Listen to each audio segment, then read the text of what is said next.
today is to hopefully help you feel more comfortable when you are completing your reporting for the IOTLS grant program. If you're in the January forum, you will have heard about the importance of clean data, not only for us to use, but also for our colleagues in the MOJ. During the pilot period, we noticed that there were some inconsistencies from some organisations when data was being reported. Such inconsistencies may have been total number of issues supported was different from the same issues categorised when reporting on the stages.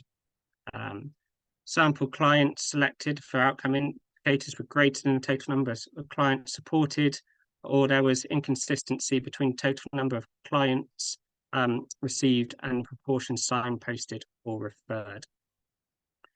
When we saw these inconsistencies in the pilot period reporting, we made the changes to the online monitoring form and we provided you all with the new link. Whilst the material part of the form remained the same, so what you're reporting on remained the same, we added some further controls just to help you submit correct and clean data. So I mentioned clean data is really important so we can evidence not only internally, but for MOJ to evidence the impact of this grant programme during its entirety. So during today, my colleague Ildefons will be going through the updated online form for you. He will be explaining the changes and the controls and providing you with some tips when you are submitting your monitoring. There will be some time for questions afterwards, but what I would say is please enter all your questions into the chat box. We won't be coming off mute, so yeah, enter into the chat box and we'll try to answer as many as possible.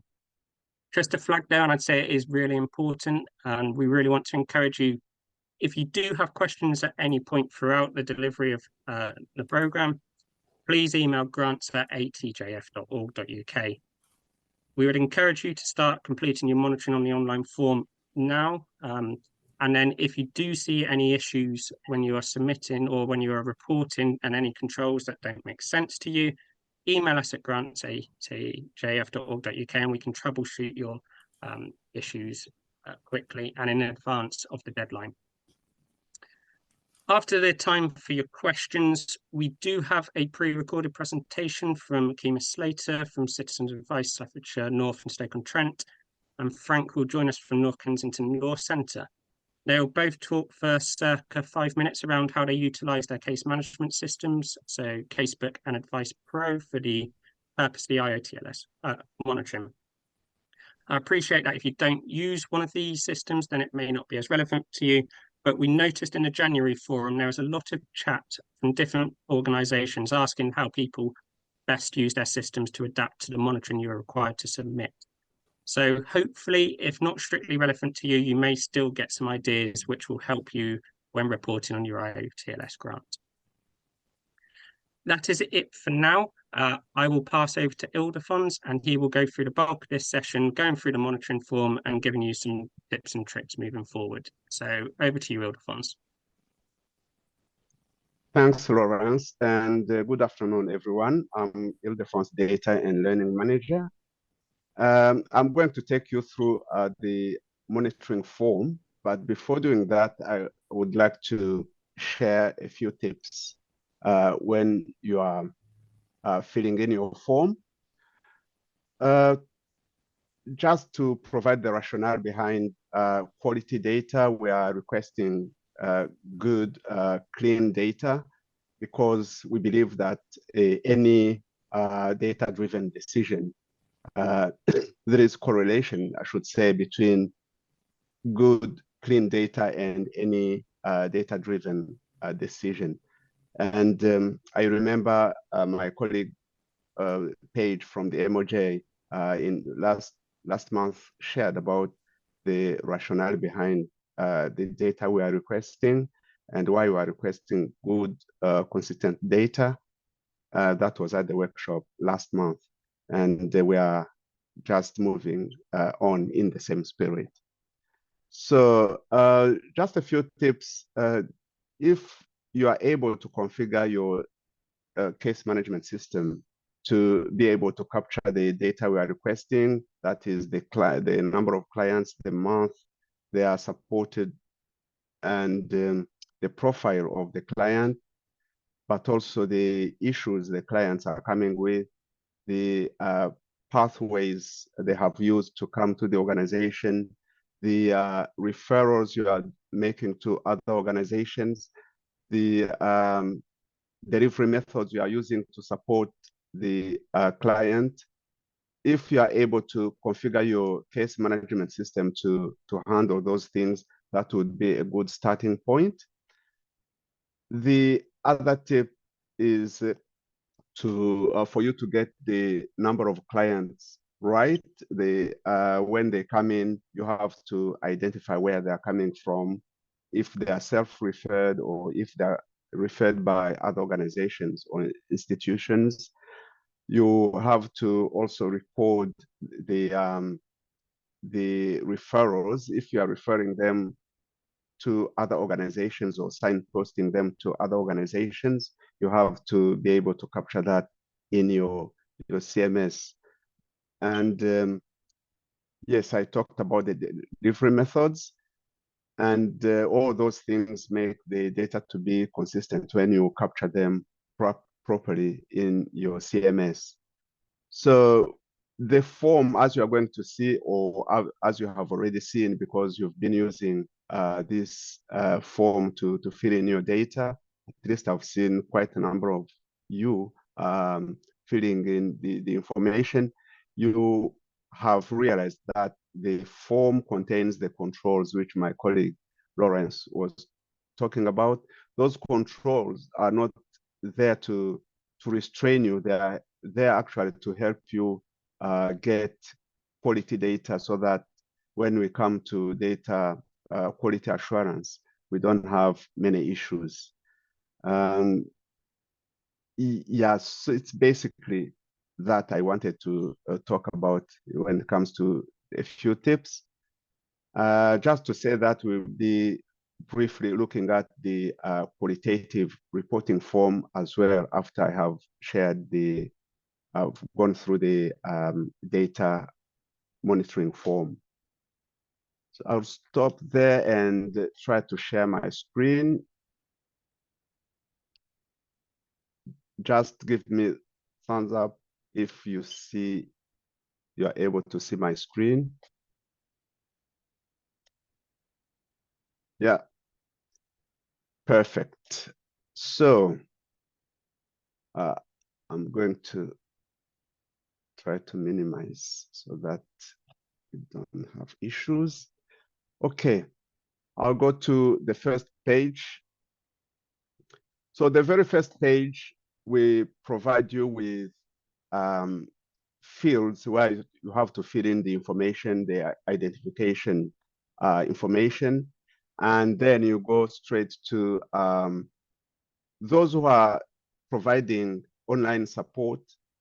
They have a window, so there is a question asking you whether you are providing that type of support, and if you answer yes, you will be taken to the specific screen, which has a place where you have to fill in your data.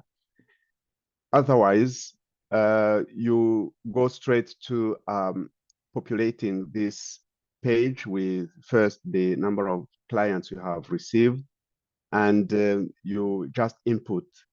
I have just given you an example. I put 100 just for the sake of simplicity, but this will correspond to the number of clients you are receiving in a particular month. So you fill in that information. After filling in the information, you have to fill in the profile of those clients. We are requesting age, gender type, ethnicity, and disability. That information has to be provided. And when you are breaking down the number of clients through the age groups, you have to make sure you have the exact number of clients, which the number of clients has to correspond to the total you have calculated in in one specific month. So if it is 100 for October 2023, the breakdown by age groups has to provide 100 by 100 clients. The same with gender type, and the same with ethnicity. And the exception is disability, because we are aware that one client can have multiple disabilities, which means the number of clients served in the month. So for each section, you are going to have a control box. If you get the number right, there is no message displayed. But if you get the number, if the system detects some inconsistency, it will display a warning message. One example, if, for example, instead of 10, I put 15 here, there is a message warning me that the total in the breakdown is not the same as the one which has been captured as total number of clients for October 2023. So I have an opportunity to correct that. I put 10 and so on. So for the disability, as I said, you can see I have 115 for first month, October 2023, but the total number of clients is 100. This is because of multiplicity. One client can have multiple disabilities, as I have explained. So one other thing on this page and on every other page, you have this page controller, which checks whether all the warning messages have been addressed. So like I have somewhere a place where I have more than, in January 2024, I have 120 in my breakdown for race and ethnicity, when I was expected to have only 100. So I have to go through that one and correct. And then when I have corrected it, let me put 40 here, the warning message disappears and the page controller will display pass. So I go to the next page. Now, before going to the next page, you also have mandatory fields. Those mandatory fields are starred, so the identification, of course, but the number of clients has to be populated in those fields. And if you, for some reason, you don't have the information yet, you can put 0, and you'll be able to move to the next page. If you don't put anything, then the system will block you. You won't be able to move to the next page. So you can put 0, you move to, or any other number, you move to the next page, and you can come back to the page later, because the controls definitely will force you to go back to the first page so that you can have consistent data across the whole form, all the pages of the form. So I'm moving to the next page. It's the same principle. On page 2, you have the number of issues. It's a large table.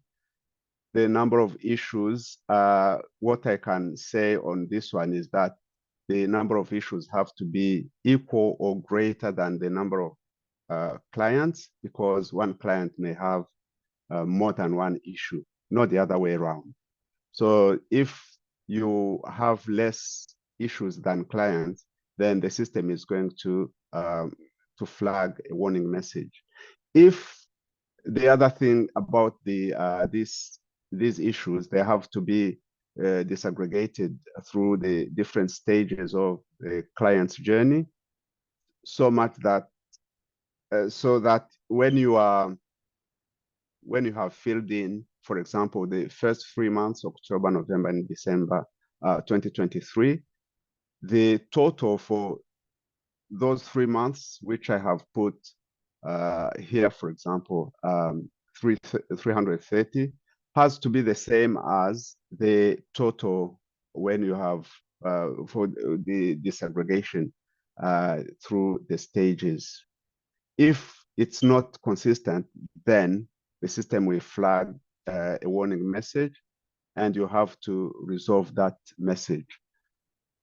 Another thing which you have on page 2, then I will have to go quickly through the other pages, is the number of clients advised on multiple issues. So this has to be a subset of the total number of clients. I think it makes sense. And you cannot have more than the total number of clients in 1 month who have been advised on multiple issues. Actually, even having the same number of clients, it's unlikely because not everyone is going to have multiple issues. It will just be a subset, a fraction of the number of clients. So if I resolve that one like this, I will go to it will pass. So the other thing which I would like to show you is what happens at the end if some of the page controllers are displaying something different from pass. So I have to move to the last page. Okay, so if everything is fine, last page, you'll be able to submit. You see this submit button visible. It will be visible. If not, to be grayed out. So let's, for example, inject some inconsistency here, which generates a message and says, please review for the page controller. If I go to the next page, you can see that submit is grayed out. You won't be able to submit your report until you have cleared all the messages or the warning messages displayed. So I am going to clear here. Yes. And if I go back, you see that it says submit. I'm able to submit. One last thing is the referrals. For the referrals on page 3, I believe, for the referrals, you see that, let me get there.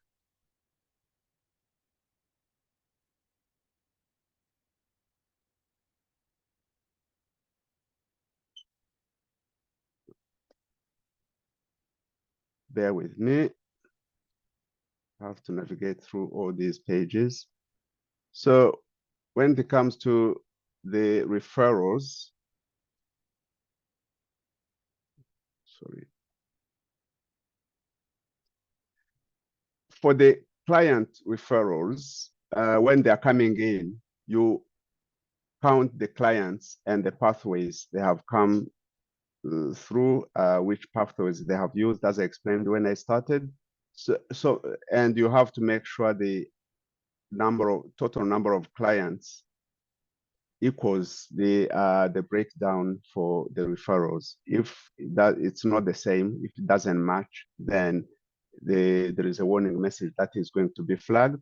Also, I have put something about the completion of each of this table.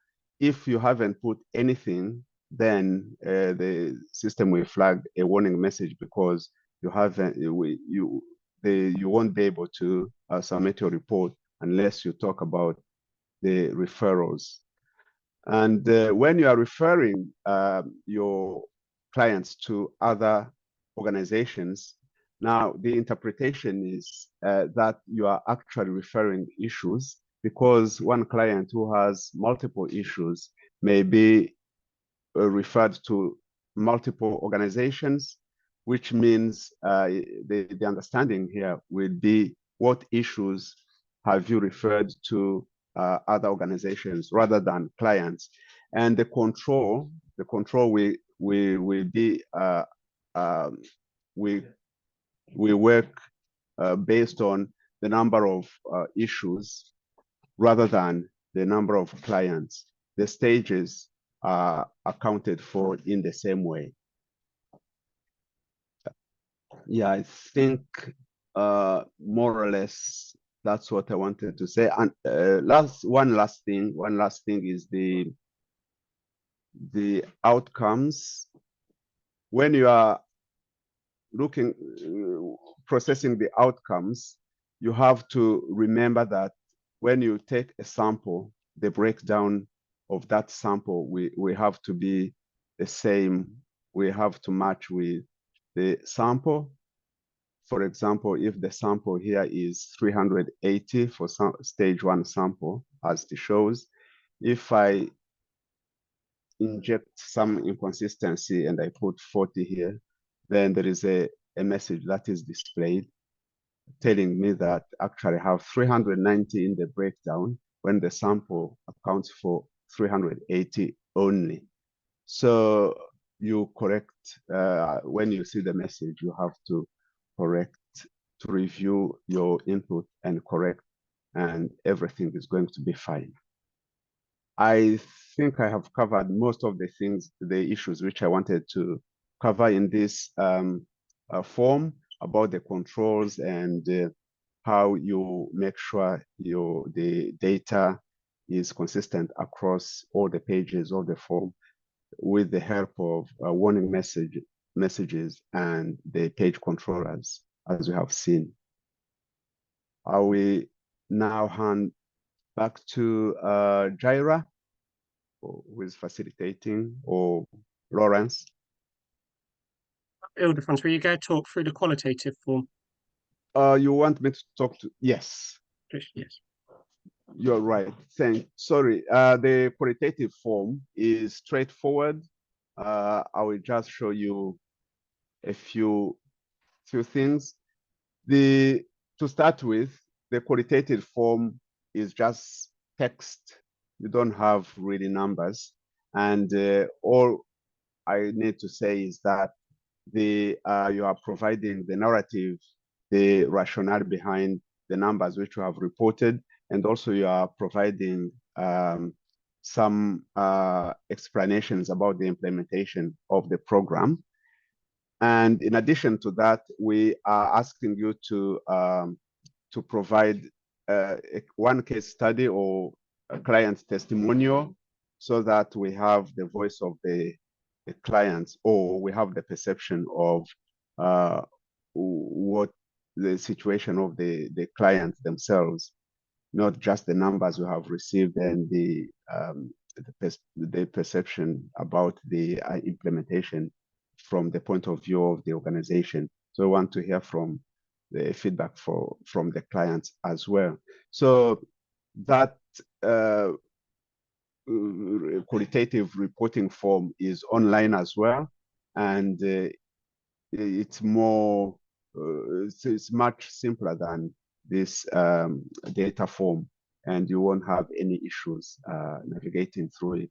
And if you have any problem whatsoever, you have the grants at atjf.org.uk.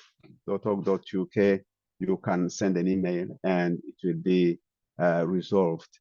I hope the emails which we received last time were resolved within 24 hours. Thank you.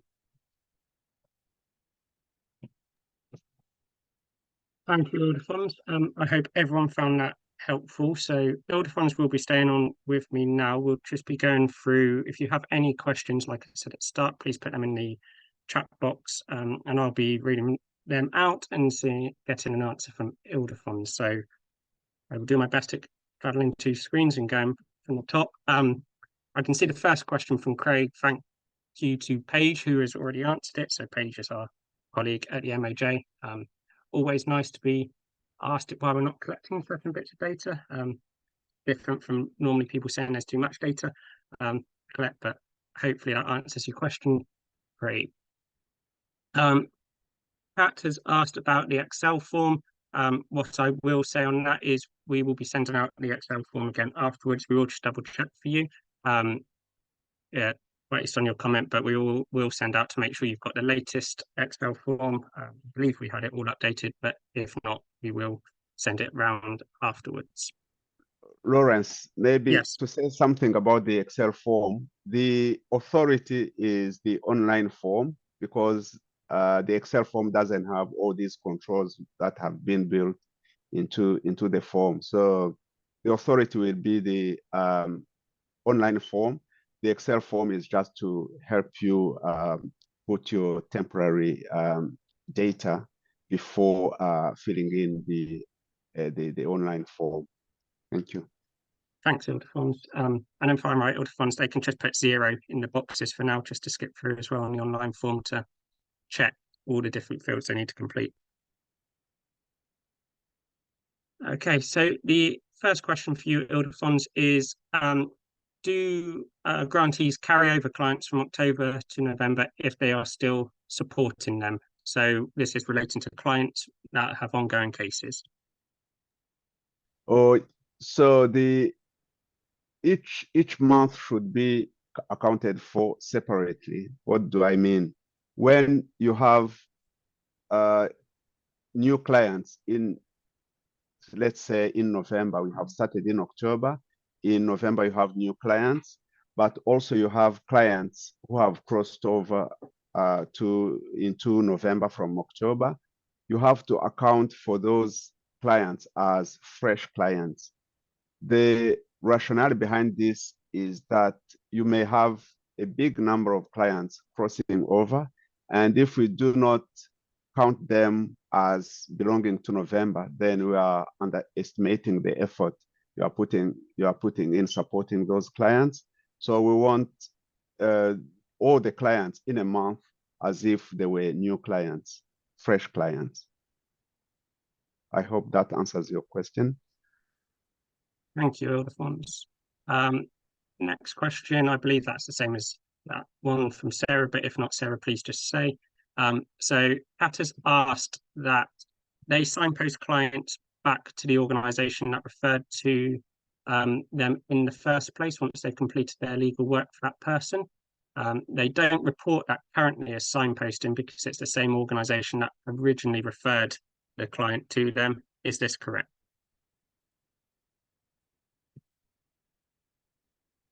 Ildefonso, you're on mute. Sorry, not sure I have understood the question fully, but I would say if you have these clients shuttling between organizations through referrals, I don't know how many times a client will move from one organization to the next and then back. But I would say if it is within the same month, I will ask the user to use their wisdom to record them. But if it is in a different month, then that one has been answered. They will be accounted. They will be counted afresh, as if that is a new client. But the referrals, as I said, what we need to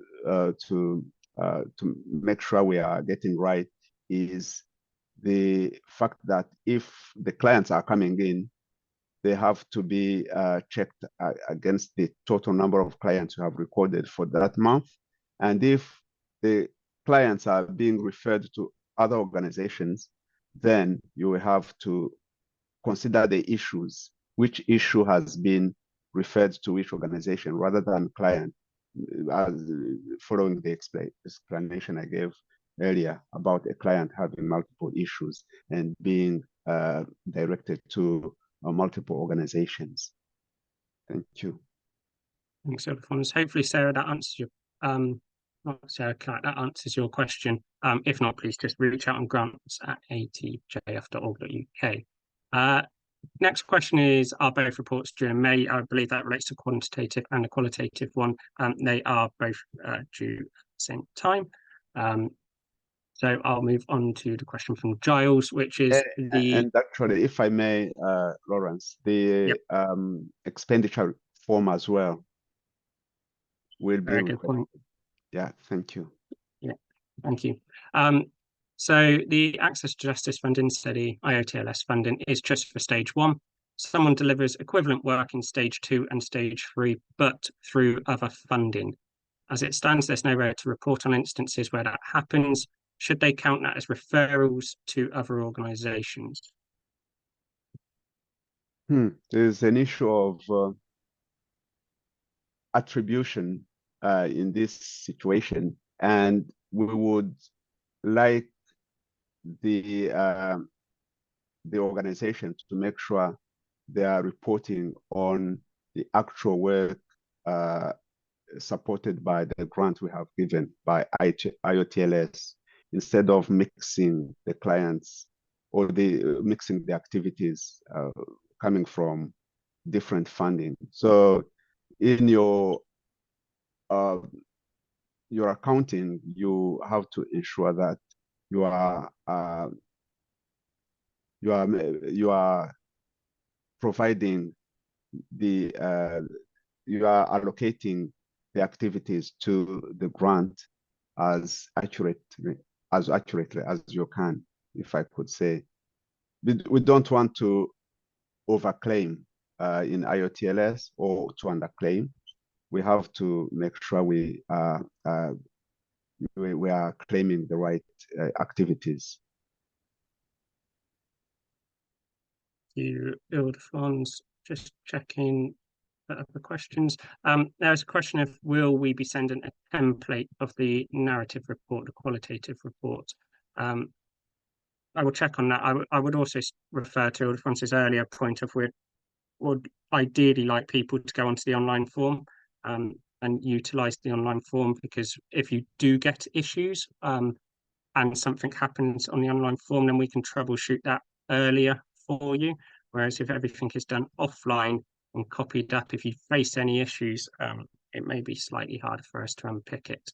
So if you do try to use the online forms first and foremost, if that is an issue for you, then do reach out and I will check on that for you.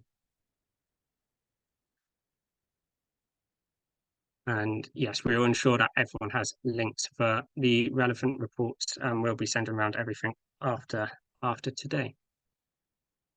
So I'll just hold there for a minute to see if there's any other questions that come through. If I've missed any, do just nudge me. I've been trying to read the screen. Ildefonso, do you want to come in?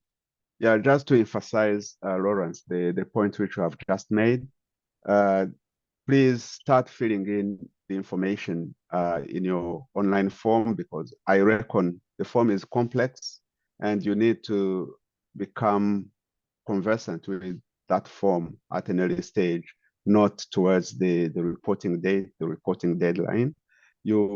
And the earlier you do that, the better, because you will engage with us so that we can solve any issues just in time, before avoiding the rush time when the deadline is close. Thank you. Thank you, Ildefonso. So there's no more questions. What I will say is, if you do have any from after this workshop today, as always, email grants@atjf.org.uk. So as mentioned at the start, we will be moving on to 2 presentations around different case management systems and some tips and tricks. Like I said, I fully appreciate that this may not be relevant to everyone, but we're trying to support everyone as best we can.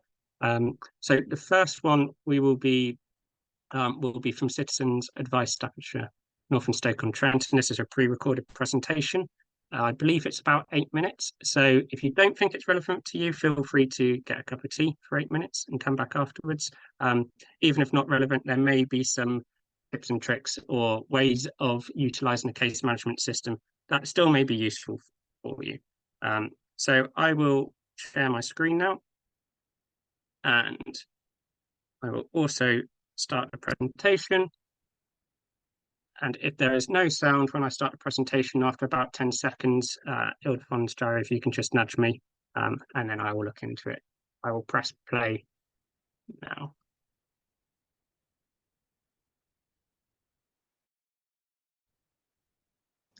Hello, my name's Kama Salter and I'm the Supervisor of the Specialist Benefits Team at Staffordshire North and Stoke Citizens Advice Bureau.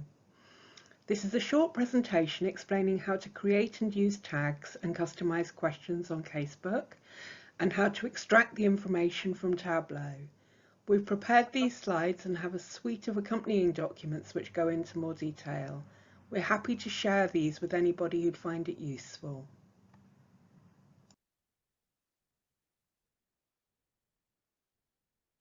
In order to create tags, you need to have the permissions of either a supervisor or a manager. You do it by going into Manage in the blue ribbon on the home screen of Casebook. You'll be given a full list of tags available to your office and you can search within these or add to them. On the screen there are 3 tabs we're using for IOTLS, which identify a Stage 1 case, a Stage 2 case and a Benefits Team consultation.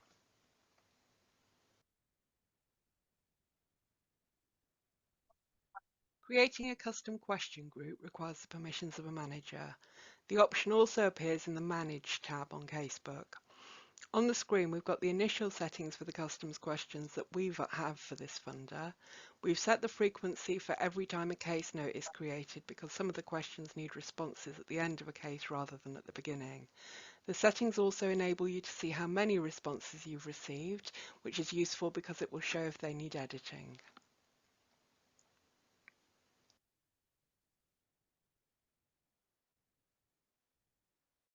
The next 2 slides show the triggers for the questions and a preview of the answer screen which would be seen by the advisor completing it.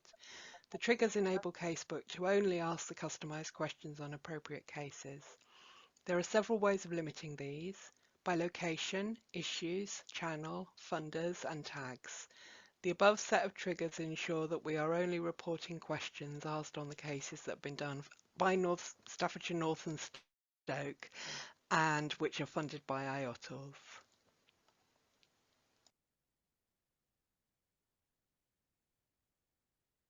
So these are the questions which will be triggered on relevant cases every time an advisor saves a new case note. We've chosen 2 sets of questions.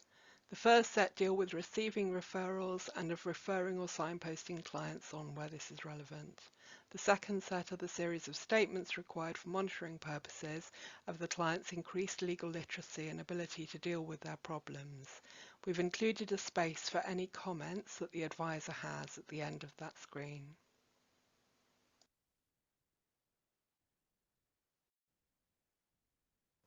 The reporting system for Casebook is called Tableau.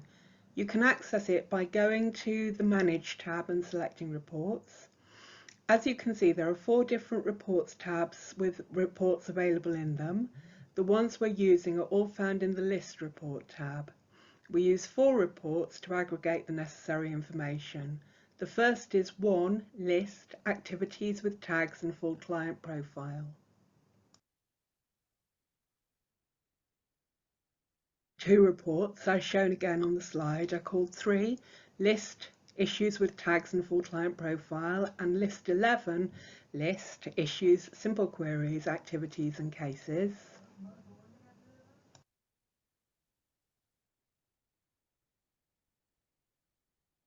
The final list gathers the answers to all of the questions which have been added in the custom question section.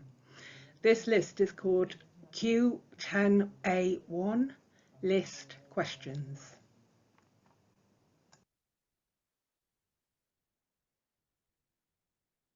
If you select one of the reports from the tabs shown in the previous slides, you'll be asked to log into Tableau through the Okta system.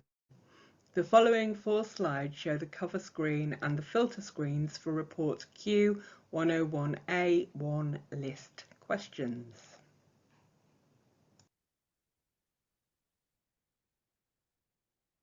The cover screen introduces you to the filters which you'll need to fill in to limit the information produced, and what the report will show.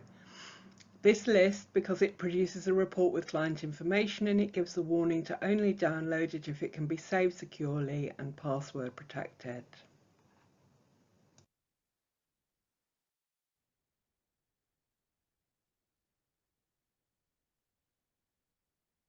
So I've completed the filter screen with the details of our organisation and for the period from the beginning of October 2023 to the end of March 2024.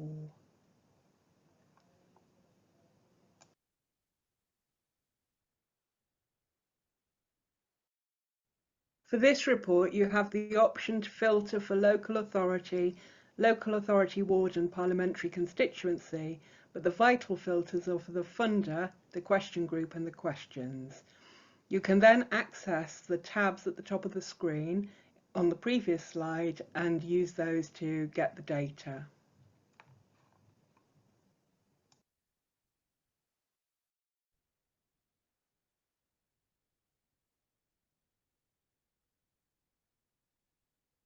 For each report, one of the tabs contains the information which needs to be copied into Excel in order to produce the monitoring information. Our monitoring officer has produced a Word document and 2 spreadsheet tools which explain in more detail how to download the required information into Excel. We can provide these slides. Okay, so that is the end of that presentation. So I would just like to say thank you very much, firstly to Jude, who helped coordinate between myself and Kima, and then providing this presentation for us. I know people do use Casebook in different ways, and we're by no means saying this is the way you have to do it, but hopefully there are some ideas for those of you that use Casebook as to how you may move forward with Casebook in the future if you have had any issues using it up until now. So now I would like to invite Frank over. I believe he's been made co-host. So Frank, if you would like to come off mute, please, and could you talk through how you use Advice Pro? Hello, everybody. Good afternoon. I'm Frank. My presentation is not as technologically minded as the previous one.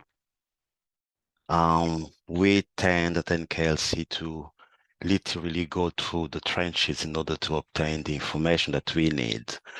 We have been fortunate in the sense that Advice Pro is already linked up with quite a lot of reports, and it tends to be a matter of understanding what you are required to produce and then input the correct information into the system. The approach we have, and I think it would be the same for many law centers, because we tend to do all the work from inception all the way into litigation. So our stage 1, stage 2, and stage 3 are very clearly defined. So my stage 1 is always an inquiry. It's someone that come up in and they inquire whether we can assist them or not. So for a particular month, all I have to do is to ask my system the inquiries from the 1st of January, say, to the 31st of January. And that will give me how many clients actually touch bases with us. My next question then would be, now that they have inquired stage 1, how many of those have gone on to become stages 2? And stage 2 is what we take on, where we are going to have ongoing work with the client. Again, I simply have to ask the system how many cases within that period of time were generated from so many inquiries. And that quickly separates how many stage 1s and how many stage 2. Now, within my stage 2, some will not go before a tribunal or a court, which is our stage 3. They will remain as a stage 2. We do not have a technological mean at the moment to ask the system who went on to stage 3. So literally what happens, I print a spreadsheet separated by my colleagues who do litigation work, and they indicate to me how many of those cases in that month have gone on to court or receive support to present cases at court. And that will calculate how many case trees, story stage trees I have got. At the same time, going back to the entirety of the data, again, Advice Pro very quickly can tell you the age range of your clients in your different stages. So if I went into inquiries, I could ask inquiry to provide a list of the age range for clients who contacted us between 1st of January to 31st of January, literally in the same order that it is on the monitoring form. So again, it's just a question of going there and plucking these numbers. The way that the information is displayed, presented to you by Advice Pro can be by spreadsheet. It can also be in a Word document, or it can be in a PDF document or just on your screen. Again, the chaps who devise Advice Pro, to a certain extent, for the purpose of this monitoring, they were slightly forward thinking, because a lot of the reports which are already available correspond to some of the information that IOTLS asks us to produce. So for example, I can ask the system to give me how many clients I saw in January, but divide them by ethnicity. So very quickly, again, I can simply produce that report, grasp that information, and put it in the monitoring form. It does the same with disabilities. It also does the same with gender. If you want to get a bit more granular, you could obtain information subdivided into postcodes, into local words, etc. But we don't require this type of information for this project. So a lot of the information is already on Advice Pro, and it's a question of knowing, understanding which reports you can produce. There is one flaw with Advice Pro which we suffered from at the beginning, and that is the human element.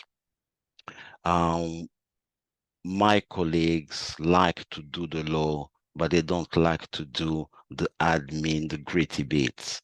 So what we did notice at the beginning, and that's even before the IOTLS program, was that the information being inputted into the system was just enough to create a case, but not enough for a manager to understand what it is that we are doing. So what we've done now, we've blocked all the fields. Unless all the fields are completed, we cannot progress towards the next phase. So it's creating a much better view of who we support, how we support them, what type of support they require. So the reality is that your data is always going to be as good as what you input into it. You know, you put a good steak into the machine, you get a nice burger. If you just input bad steak, you're going to end up with a bad burger. So it's pretty much the same thing. We need to be able to get the best information to the system, understand how the system works, and most of the answers will be there for you. There will always be some hurdles, some obstacles. We just need to learn as we go through the program. We need to learn as we do our work. My advice for everybody is that as much as it is painful to have to go into details with this kind of data management, data collection, I think this is where founders are going. Founders want to see what impact the not-for-profit sector has in terms of our social input. And it's good for us because we can then show with proof that this is the space we occupy in society, and this is what we bring, the added value that the not-for-profit sector brings towards society. I think that's what I wanted to say, but if there are any questions, I'm happy to take them. Thank you for that, Frank, and I hope users You're of welcome. Advice Pro, and even if not Advice Pro, you still managed to gain some useful information there. If you do have any questions for Frank, please just type them in the box. I will stall just for a minute or so. Frank, there is a first question. I can read it out, which is they use different funding names on Advice Pro to identify which stage a case is at, i.e. stage 2 case has some funding source of ATJF stage 2.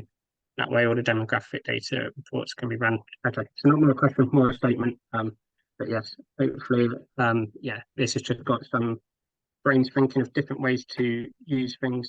And I think we always want to encourage people to share best practice or share how you are doing things. And if you do have any issues at any point, just reach out to us. And we're always looking for other people to speak and present at these sort of forums and these sort of workshops, and to almost create a small community of sharing best practice to help support one and each other. So that is it for today from the presentations and from our talk on the monitoring. If there are any last minute questions, please just type them in. If not, as we've mentioned before, always please reach out to grants@atjf.org.uk and we'll be able to support you on an individual basis there. So there's always someone on that inbox, and it'll either be Ildefonso, myself, Jairo will come back to you and support you working through your issues there. As Ildefonso and I mentioned, we would highly recommend you going on to the online form and to start entering some data. So you could perhaps start with October or something like that. And just if you're not particularly familiar with it or comfortable with it, enter the data. And if you get any issues, reach out and we'll be able to help you moving forward from there. We will follow up after today with the recording of today and all the information that was shared, links to the reporting forms, the Excel documents, and everything else that we mentioned that we would share. But that is it from me. So I would just like to take this time to thank the speakers again. So Ildefonso, Kima, and Frank. Thank you to all my colleagues at Access to Justice Foundation. Thank you to all the colleagues at MOJ for supporting this grant and supporting me with answering the questions. And if anything else crops up, just send us an email. Thank you all, and hopefully we'll talk to you all soon.